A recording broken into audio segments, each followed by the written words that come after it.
Bem-vindo à Necroteca, o seu pior pesadelo.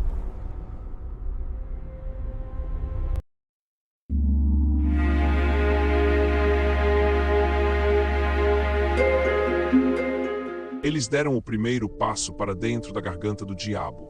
O ar imediatamente se tornou frio, pesado, carregando o cheiro de pedra úmida e de um tempo esquecido.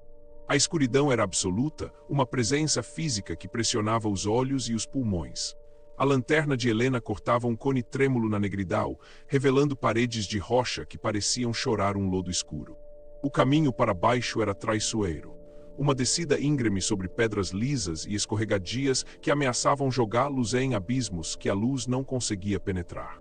Cada passo era um ato de fé e confiança mútua. A mão dele segurava dela uma âncora de calor no frio sepulcral da caverna. O silêncio era profundo, mas não vazio. Era preenchido pelo som de seus próprios corações batendo e pelo gotejar constante da água, um relógio geológico marcando os milênios.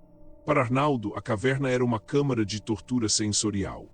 Cada eco, cada gota d'água, cada corrente de ar era amplificada 1000 vezes em sua mente. Ele podia sentir a vida pulsando nas profundezas da terra, uma energia primária que falava diretamente com a besta que se aninhava em seu DNA. A febre da transformação começou a subir em suas veias, um calor doentio em meio ao frio da caverna. A dor em seus ossos começou, um presságio do horror que viria.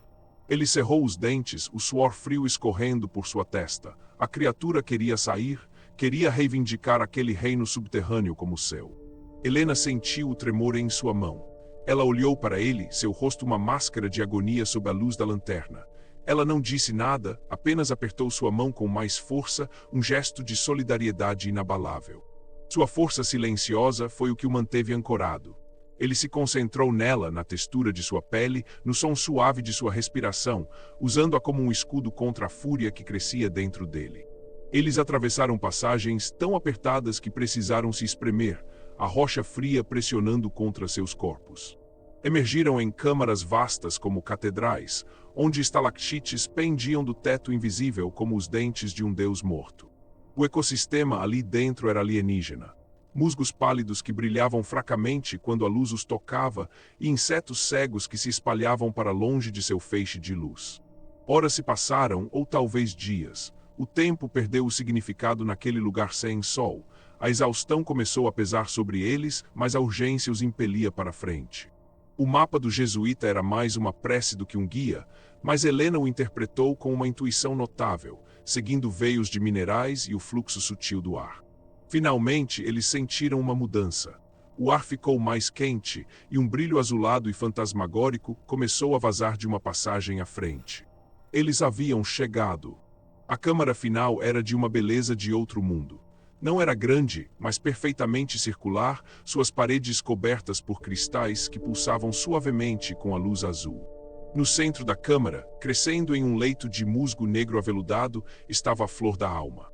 Não era um fungo nem uma flor, mas algo entre os dois. Uma rede delicada de filamentos azuis que pulsavam com uma luz suave e rítmica, como um coração batendo devagar. Era a coisa mais bonita e esperançosa que Arnaldo já tinha visto.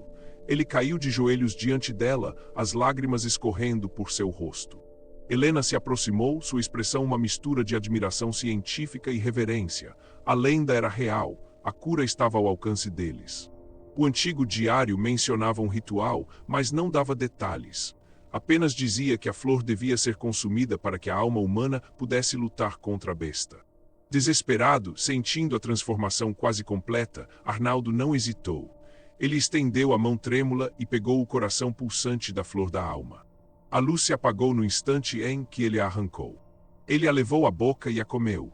O gosto era de terra, ozônio e uma tristeza profunda. A reação foi instantânea e violenta.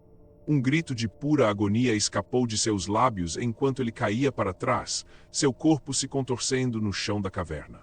Não era uma transformação na besta, era uma guerra civil biológica travada em cada uma de suas células. Seus ossos estalaram, não para se rearranjar na forma da criatura, mas para se quebrar e se realinhar à força em sua forma humana. O capiguara estava sendo expulso. Helena correu para o seu lado, tentando segurá-lo, mas a força de suas convulsões era grande demais. Foi então que ela viu. Um tênue fio de luz azul, quase invisível, conectava a testa de Arnaldo à dela. Ela não sentiu dor. Em vez disso, sentiu um esvaziamento, uma sensação de oco se espalhando de seu peito para fora. A cura precisava de um preço. A flor da alma, para criar sua medicina milagrosa, precisava de um catalisador. Precisava de energia vital, de uma alma para se ancorar enquanto reescrevia de Arnaldo. E Helena era a fonte mais próxima. Suas memórias, seus conhecimentos, sua essência estavam sendo drenados. Ela sentiu seu vasto conhecimento de botânica se desvanecer como fumaça. As lendas das montanhas, as histórias das plantas, os nomes das flores, tudo se transformou em um vazio silencioso. Sua paixão pela ciência, sua curiosidade, sua compaixão, tudo estava sendo sugado para alimentar a cura dele. Por fim, até mesmo a memória do homem que se contorcia à sua frente, o amor silencioso que havia crescido por ele, foi arrancada dela a última e mais preciosa doação. O corpo de Arnaldo finalmente ficou quieto, a febre havia passado, a dor se foi, ele abriu os olhos e eles eram apenas os olhos de um homem, exaustos, assustados, mas inconfundivelmente humanos. Ele estava curado, a besta estava morta. Ele se sentou ofegante e se virou para Helena. Conseguimos, ele sussurrou a voz rouca. Ela olhou para ele, mas não havia reconhecimento em seus olhos, não havia nada. Eram belos, mas vazios como janelas de uma casa abandonada. O horror da situação o atingiu com a força de um golpe físico. Ele olhou para o fio de luz que agora se desvanecia entre eles e entendeu o terrível preço que havia sido pago. A jornada para fora da caverna foi um purgatório. Ele, fraco, mas humano, carregou a mulher leve e vazia pelas mesmas passagens escuras que eles haviam navegado juntos. Ele retornou à cabana que havia sido seu santuário. Agora ela era sua prisão. Arnaldo estava livre da besta, mas acorrentado a um novo tipo de dever e dor. Ele passava seus dias cuidando de Helena. Ele a alimentava, a banhava, a guiava pela casa que ela mesma construíra.